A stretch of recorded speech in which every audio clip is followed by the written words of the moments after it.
Now here is a review of proceedings in Parliament today. First from the Rajya Sabha, the writer is Sanjeev Chopra of PTI. The highlight of the Rajya Sabha on the second day of the monsoon session today was a short-duration discussion on COVID management.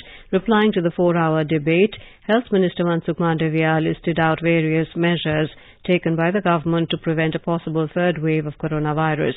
The minister also refuted the opposition charge of under-reporting of COVID deaths, saying if there was any, it was on the part of states, as the centre only compiled the data sent by them.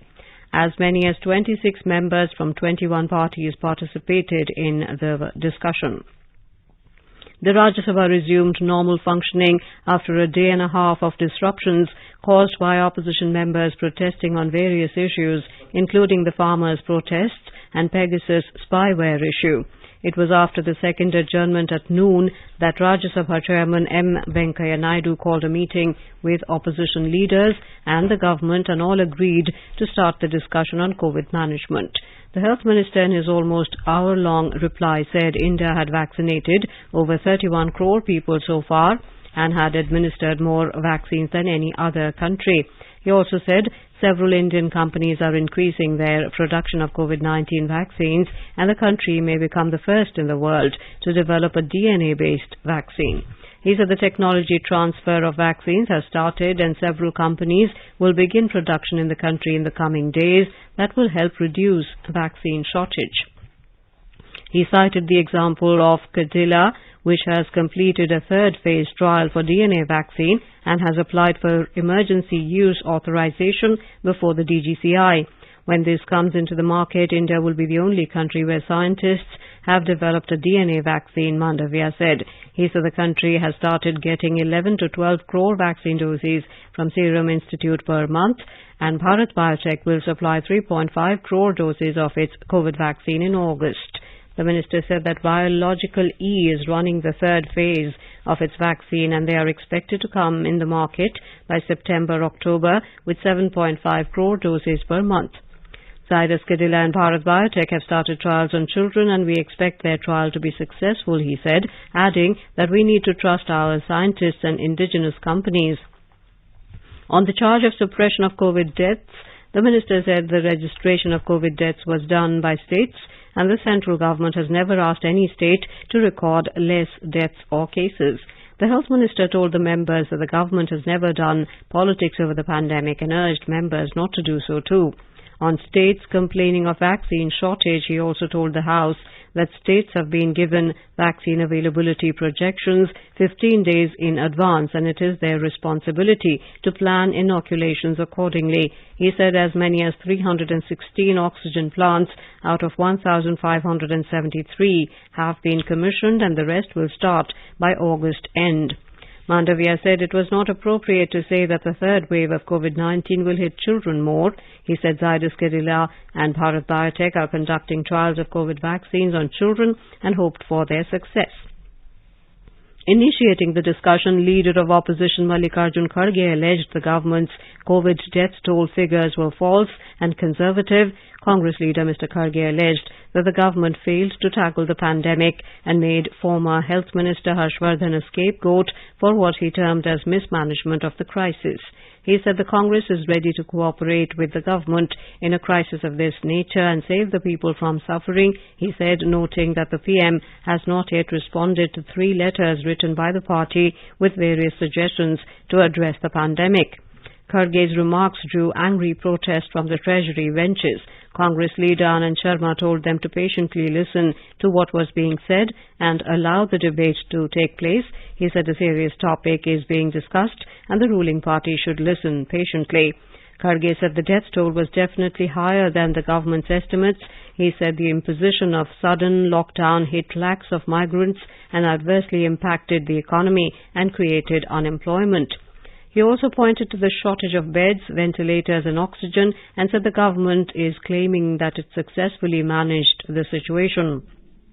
Leader of the House Piyush Goyal urged members not to engage in criticizing each other and instead raise the level of the debate to find solutions to address the issue and prevent the likely third wave. Opposition members criticized the handling of the COVID-19 pandemic and vaccination program of the government during the debate. They also questioned the government's preparedness and suggested for better coordination with the state governments. Shantanu Sen, AITC, alleged the centre took unilateral decisions and the state government's hands were tied. Amar Patnaik, BJD, said the world is facing a pandemic after 100 years and no government was prepared for this. We cannot politicize the handling of the pandemic because no one is wiser, he said, adding that the relationship between the centre and states and the cooperation is of paramount importance. Tiruchi Shiva, DMK, said the people faced a shortage of oxygen and asked why the government has not contemplated this. Elamaram Karim, CPIM, raised his concern over job loss during the pandemic. M.V. Shreyans Kumar, LJD, Ram Gopal Yadav, Samajwadi Party, M. Tambidurai, AIADMK, Swapan Das Gupta, BJP, Ramnath Thakur, JDU, Manoj Kumar Jha, RJD, Sanjay Raut, Shiv Sena, Ashok Siddharth, BSP, Vandana Chavan, NCP, Sushil Kumar Gupta, AAP, G.K. Vasan of TMC-M, Kanaka Medala, Ravindra Kumar, TDP and Balwinder Singh Bhundar, SAD also participated in the debate. And now the review of proceedings in Lok Sabha. Writer is Kumar Rakesh of PTI. Proceedings in Lok Sabha were disrupted for the second consecutive day today due to the protests from opposition parties who raised the Pegasus snooping issue. The House was adjourned repeatedly before being finally adjourned till Thursday. Parliament will not meet tomorrow due to holiday for Eid al-Zuha. Soon after the House assembled at 3 p.m., the opposition members again started raising slogans on the Pegasus snooping issue, forcing the chair to adjourn the House for the day. This was the second day of the monsoon session that the House could not transact any legislative business. Amid uproar, Finance Minister Nirmala Sitharaman has tabled a supplementary demand for additional expenses amounting to Rs 23,674.81 crore in the House. Opposition members, including Congress and TMC, started raising slogans and showing placards to attack the government on the snooping issue as soon as the House met for the day at 11 a.m. The proceedings went on barely for 5 minutes. The same scene was witnessed when the House reassembled at 2 p.m. Some Congress members were holding placards about Rahul Gandhi's name appearing in the list of potential targets of snooping. Trinamool Congress members alleged that party member Abhishek Banerjee's phone number was selected for surveillance. YSRCP members also flagged the issue of special status for Andhra Pradesh. Speaker Om Birla said it is not right to disrupt the House and the government is ready to give answers on any matter. He urged them to go back to their seats and assured them that he will facilitate a debate on every issue. He said the government is ready to debate on whatever issues you want to debate on, he said. The issue of snooping using the Pegasus spyware has snowballed into a massive political row in Parliament and outside as various political parties are demanding a thorough investigation and action.